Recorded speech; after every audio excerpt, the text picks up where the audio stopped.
دوستو دین اسلام کی تبلیغ کے لیے جو کردار اولیاء اکرام نے ادا کیا ہے اس کی گواہی تاریخ کے اوراق دیتے ہیں، اور یہ اولیاء اکرام شریعت اور طریقت دونوں میں نبی کریم صلی اللہ علیہ وسلم اور صحابہ اکرام کے صحیح جانشین ثابت ہوئے۔ ان حضرات نے اپنی زندگیاں دین اسلام کے لیے وقف کر دیں اور اپنی زندگیوں کو نبی کریم صلی اللہ علیہ وسلم کے اسوہ حسنہ کے مطابق بسر کیا۔ دوستو سرزمین پاک و ہند کو یہ شرف حاصل رہا ہے، یہاں پر اللہ عز و جل نے بے شمار ایسی ہستیاں پیدا کی ہیں جنہوں نے دین اسلام کی سربلندی کے لیے اپنا تن من اور دھن قربان کر دیا، اور اللہ عز و جل کی وحدانیت اور نبی کریم صلی اللہ علیہ وسلم کی سیرت کو لوگوں کے دلوں میں اجاگر کیا اور انسان کی تخلیق کے مقصد کو اس کے سامنے لا کر رکھ دیا۔ دوستو برصغیر پاک و ہند میں جن اولیاء کرام نے دین اسلام کی سربلندی کے لیے اپنی زندگیاں وقف کر دیں، ان میں سے ایک نام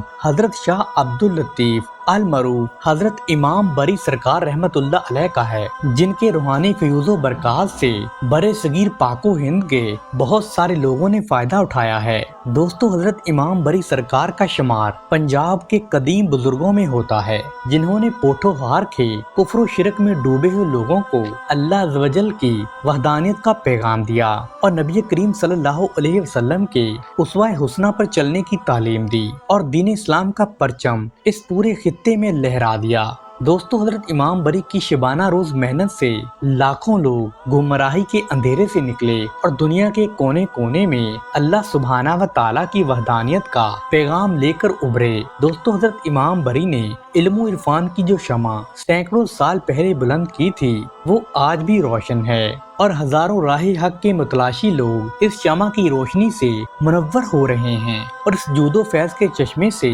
اپنی دلی حاجات اور مرادوں کو پورا کر رہے ہیں۔ دوستو حضرت امام بری سرکار 1026 ہجری بمطابق 1617 میں قصبہ چولی کرسال تحصیل چکوال ضلع جہلم میں پیدا ہوئے۔ آپ رحمت اللہ علیہ حضرت سید محمود شاہ کی پہلی اولاد تھے۔ جس وقت حضرت امام بری اس دنیا میں تشریف لائے اس وقت برصغیر پاک و ہند میں مغل بادشاہ جہانگیر کی حکومت ہوا کرتی تھی۔ دوستو قصبہ چولی کرسال چکوال شہر سے تقریباً 5 میل کے فاصلے پر واقع ہے۔ چولی کرسال کے لوگ بڑے محنتی اور جفاکش ہوتے ہیں۔ یہ لوگ بھیڑ بکریاں اور بار برداری کے لیے اونٹ پالنے کا پیشہ بھی کرتے ہیں۔ دوستو حضرت امام بری کی ولادت جس مکان میں ہوئی تھی وہ مکان آج بھی قصبہ چولی کرسال میں محفوظ ہے اور زیارت گاہ کے لیے ہر خاص و عام کے لیے کھلا ہے۔ دوستو حضرت امام بری کی ولادت باسعادت کی بدولت قصبہ چولی کرسال کو جو فضیلت عطا ہوئی ہے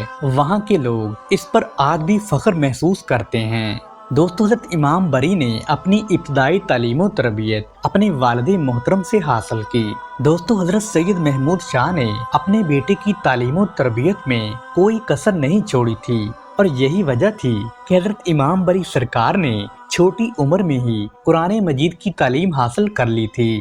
چونکہ گھر کا ماحول نہایت ہی مذہبی تھا اس لیے اس کا اثر حضرت امام بری سرکار پر بھی ہوا، اور آپ رحمت اللہ علیہ بچپن ہی سے دین اسلام کے ارکان سے واقف ہو گئے تھے اور آپ نماز پنجگانہ باقاعدگی سے ادا کرنے لگے تھے۔ دوستو حضرت امام بری کا بچپن عام بچوں کے بچپن سے مختلف تھا، اور آپ رحمت اللہ علیہ اپنا وقت دوسرے بچوں کی طرح کھیل کود میں برباد نہیں کرتے تھے، بلکہ مویشیوں کو لے کر گاؤں سے دور جنگل میں چلے جاتے تھے۔ اس دوران مویشی ادھر ادھر چلنا شروع کر دیتے تھے اور آپ رحمت اللہ علیہ عبادت الہی میں مشغول ہو جاتے تھے۔ جب شام ہوتی تھی تو آپ رحمت اللہ علیہ اپنے مویشیوں کو ہانک کر اپنے گھر واپس لے آتے تھے۔ دوستو حضرت امام بری نے ابتدائی دینی تعلیم اپنے والد محترم سے ہی حاصل کی تھی۔ آپ کو بچپن ہی سے جھوٹ بولنے اور گالی گلوچ سے سخت نفرت تھی۔ آپ رحمت اللہ علیہ اپنے بچپن ہی سے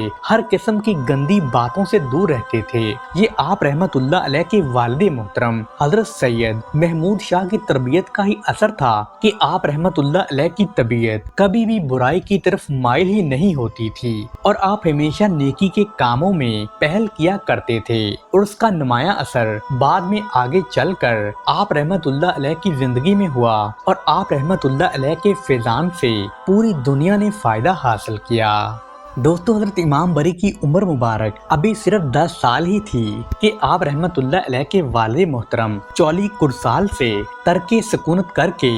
باغ کلاں تشریف لے آئے، جو آج کل آب پارہ اسلام آباد کہلاتا ہے۔ دوستو حضرت سید محمود شاہ نے باغ کلاں آمد کے بعد اپنا آبائی پیشہ کھیتی باڑی اور غلہ بانی کا کام یہاں بھی آ کر جاری رکھا، اور باغ کلاں آمد کے بعد حضرت سید محمود شاہ اپنے فرزند اکبر حضرت امام بری سرکار کو مویشی چرانے کے لیے قریبی جنگلوں میں بھیج دیا کرتے تھے، اور حضرت سید محمود شاہ نے باغ کلاں آنے کے بعد حضرت امام بری سرکار کی تعلیم و تربیت میں کوئی کسر نہیں چھوڑی، اور باقاعدگی سے آپ رحمت اللہ علیہ کو دینی تعلیم سے آراستہ کرتے رہے۔ یوں حضرت امام بری سرکار کے شب و روز دینی تعلیم کے حصول اور مویشی چرانے میں بسر ہونے لگے۔ دوستو ایک روز کا واقعہ ہے کہ باغ کلاں میں قیام کے دوران ایک روز حضرت امام بری حسب معمول مویشی چرانے کے لیے قریبی جنگل میں تشریف لے گئے،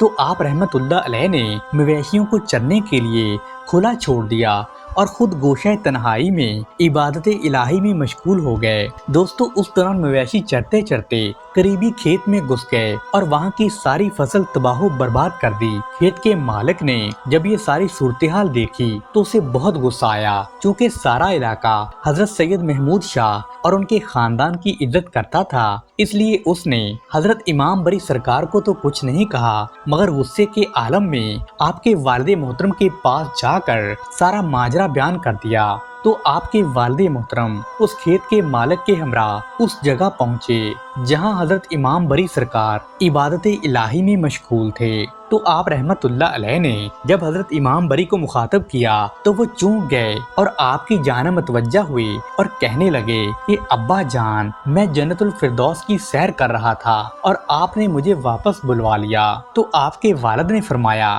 کہ بیٹا، تمہاری غفلت کی وجہ سے اس آدمی کی ساری فصل مویشیوں نے تباہ و برباد کر ڈالی ہے، اور یہ تمہاری شکایت لے کر میرے پاس آیا ہے۔ تو حضرت امام بری نے اپنے والد بزرگوار کی بات سن کر یہ فرمایا کہ ابا جان، آپ خود ہی جا کر ملاحظہ فرما لیں کہ اس کی فصل کو کچھ ہوا بھی ہے یا نہیں۔ تو آپ کے والد نے جب بیٹے کی یہ بات سنی تو اس آدمی کے ہمراہ کھیتوں کی جانب چلے گئے۔ جب آپ وہاں پہنچے تو کیا دیکھتے ہیں کہ کھیت بالکل صحیح سلامت ہیں اور فصل کو کچھ بھی نقصان نہیں پہنچا۔ تو کھیت کا مالک یہ تمام ماجرا دیکھ کر حیران و پریشان رہ گیا، اور حضرت سید محمود شاہ نے اس سے مخاطب ہوتے ہوئے فرمایا کہ میاں، تمہارے کھیت تو بالکل صحیح سلامت ہیں اور تم میرے بیٹے کی شکایت لگانے ایسے ہی میرے پاس آ گئے تھے۔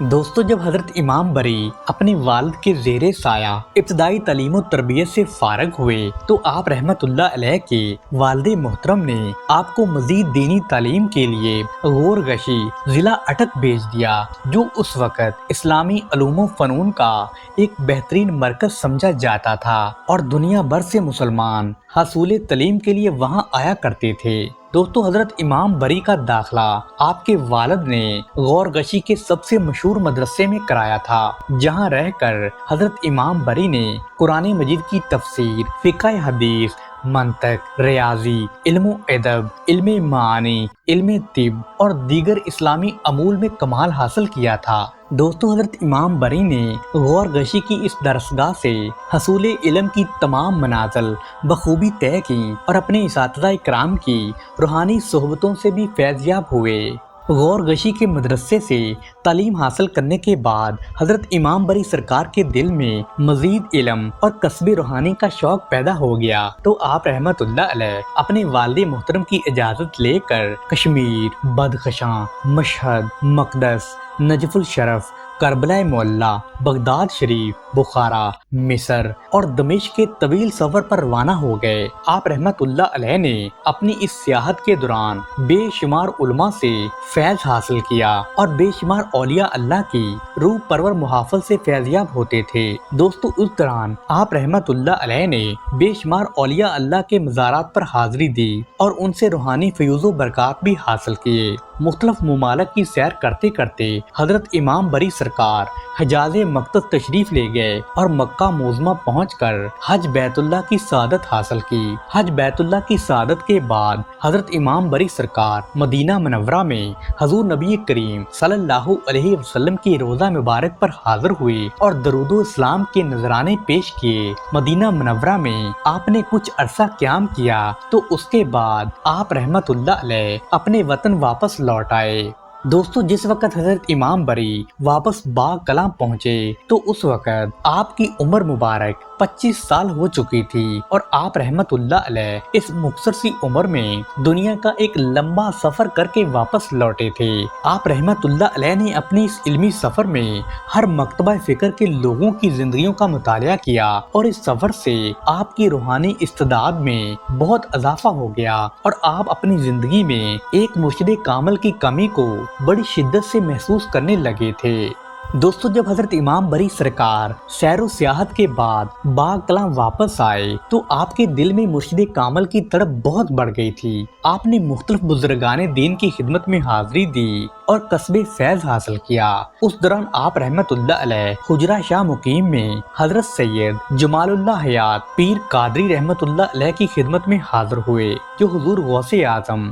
حضرت سیدنا عبد القادر جیلانی کے پوتے تھے۔ تو حضرت امام بری سرکار جب آپ کی خدمت میں پہنچے تو ان کے بے قرار دل کو سکون مل گیا۔ آپ رحمت اللہ علیہ نے اپنے پیر قادری رحمت اللہ علیہ کے دستے حق پر سلسلہ عالیہ قادریہ میں بیعت کی اور مرشد کامل کی خدمت میں رہ کر روحانی فیوز و برکات حاصل کیے اور یہیں آپ خرقہ خلافت سے بھی سرفراز ہوئے۔ دوستو، حضرت بالا پیر قادری نے حضرت امام بری سرکار کی روحانی تربیت میں کوئی کسر باقی نہیں چھوڑی اور آپ کو منزل مقصود سے ہمکنار کرایا۔ حضرت امام بری سرکار نے بھی اپنے مرشد پاک کا دامن ایسے پکڑا کہ اپنے دل کو پوری طرح اللہ سبحانہ و تعالیٰ کے حوالے کر دیا اور ایسے ایسے مجاہدات کیے کہ جنہیں سن کر انسانی عقل دنگ رہ جاتی ہے۔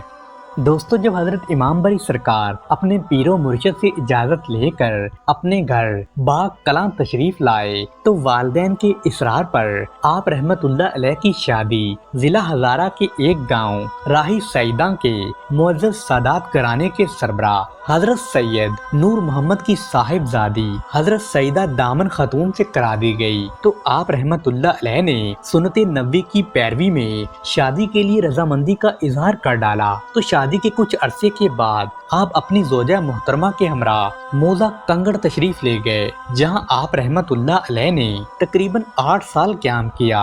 اس دوران اللہ عز و جل نے آپ کو ایک بیٹی سے نوازا جو کہ بچپن ہی میں انتقال فرما گئی تھی۔ بیٹی کے وصال کے بعد آپ کی زوجہ محترمہ بیٹی کا غم برداشت نہیں کر پائیں اور وہ بھی وصال فرما گئیں۔ یوں آپ گھریلو ذمہ داریوں سے آزاد ہو گئے اور آپ رحمت اللہ علیہ نے اپنی مکمل تر توجہ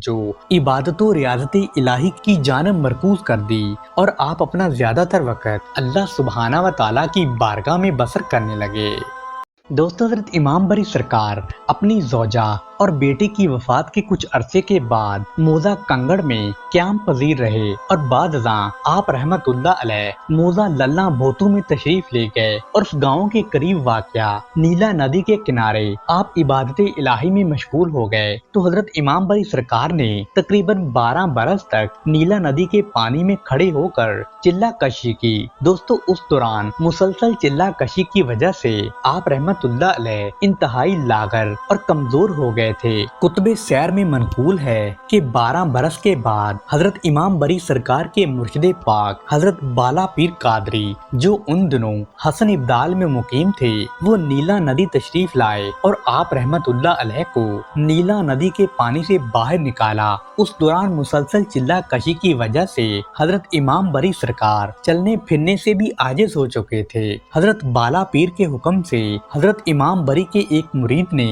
آپ کو پانی سے باہر نکالا اور اپنے گھر لے گئے، جہاں انہوں نے آپ رحمت اللہ علیہ کی خوب خاطر دعائیں کی۔ دوستو روایت میں تو یہ بھی آتا ہے کہ حضرت امام بری کے اس مرید کے پاس 70 بھینسیں تھیں اور وہ ہر روز آپ کو ایک بھینس کا دودھ پلایا کرتا تھا۔ جس بھینس کا دودھ وہ آپ کی خدمت میں پیش کرتا تھا وہی بھینس اگلے روز مر جاتی تھی۔ مریض چونکہ اپنی عقیدے کا بڑا ہی پکا تھا، اس لیے اس نے اس بات کا ذکر آپ رحمت اللہ علیہ سے کبھی نہیں کیا، مگر جب اس کی آخری بھینس بھی مر گئی تو وہ بڑا پریشان ہو گیا۔ تو حضرت امام بری کے اس مرید نے اپنے رشتہ داروں اور گاؤں کے دیگر لوگوں سے جب دودھ مانگنے کی کوشش کی تو انہوں نے یہ کہہ کر صاف انکار کر دیا کہ کہیں ہماری بھینسیں بھی مرنا نہ شروع ہو جائیں۔ دوستو حضرت امام بری سرکار کو جب اگلے روز دودھ نہیں ملا تو انہوں نے اپنے مرید سے دودھ نہ ملنے کی وجہ پوچھی، تو آپ رحمت اللہ علیہ کے اس مرید نے اپنا تمام واقعہ آپ کی خدمت میں گوش گزار کر دیا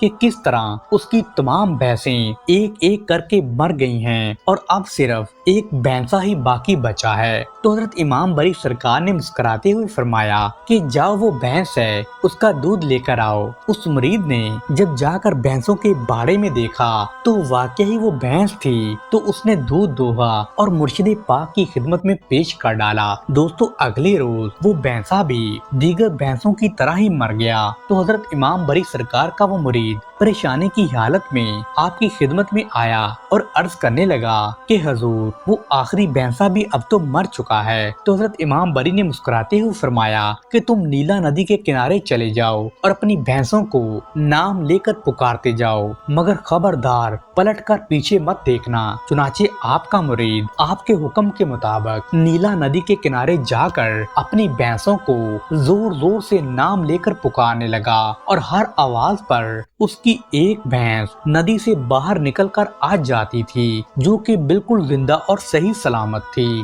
جب اس کی تمام بھینسیں ندی سے باہر نکل آئیں تو اس نے بھینسے کا نام لے کر پکارا تو وہ بھینسا بھی ندی سے زندہ سلامت باہر آ گیا۔ اس دوران اس مرید نے اچانک پیچھے مڑ کر دیکھ لیا جس سے وہ بھینسا پتھر کا بن گیا اور مرید اپنی غلطی پر بڑا ہی نادم ہوا، مگر وہ اس بات پر خوش بھی تھا کہ اس کی باقی تمام بھینسیں واپس زندہ سلامت اسے مل چکی ہیں۔ دوستو حضرت امام بری کی یہ کرامت آج بھی بیان کی جاتی ہے کہ وہ بھینسا آج بھی پتھر کا بنا ہوا نیلا ندی کے کنارے موجود ہے اور آپ رحمت اللہ علیہ کی چلہ گاہ لوئی ندی سے اوپر پہاڑ کی چوٹی پر واقع ہے۔ دوستو کتب سیر میں منقول ہے کہ حضرت امام بری سرکار نور پور شاہاں کے نزدیک ایک جنگل میں شیشم کے درخت کے نیچے تشریف لے جاتے تھے اور وہاں عبادت الہی میں مشغول رہتے تھے۔ ایک دن آپ رحمت اللہ علیہ اپنی عبادت میں مصروف تھے کہ ہندو یاتریوں کا ایک قافلہ آپ کے پاس سے گزرا،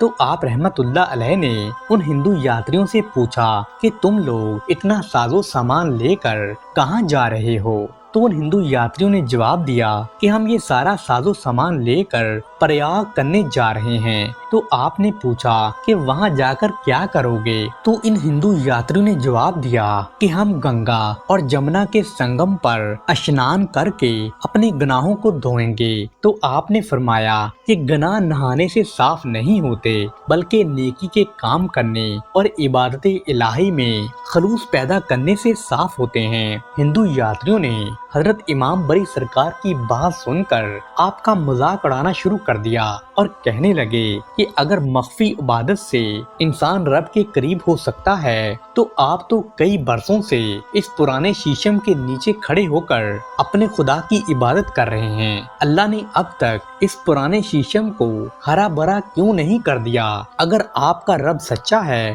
تو اس نے آپ پر سایہ کیوں نہیں کیا؟ تو ہندوؤں کی بات سن کر حضرت امام بری سرکار مسکرانے لگے اور کہنے لگے کہ ہم مسلمان اس اللہ سبحانہ و تعالیٰ کی ذات پر پورا یقین رکھتے ہیں اور درخت کو ہرا بھرا کرنا میرے خدا کے لیے کچھ بھی نہیں ہے، یہ تو ایک معمولی سی بات ہے۔ وہ رب بڑا غفور و رحیم ہے، وہ چاہے تو اسی وقت اس درخت کو ہرا بھرا کر دے اور وہ ہر شے پر قادر ہے۔ اس کے بعد حضرت امام بری سرکار نے دعا کے لیے اپنے ہاتھ بلند کر دیے۔ دوستو دیکھتے ہی دیکھتے وہ پرانا شیشم کا درخت وہیں ہرا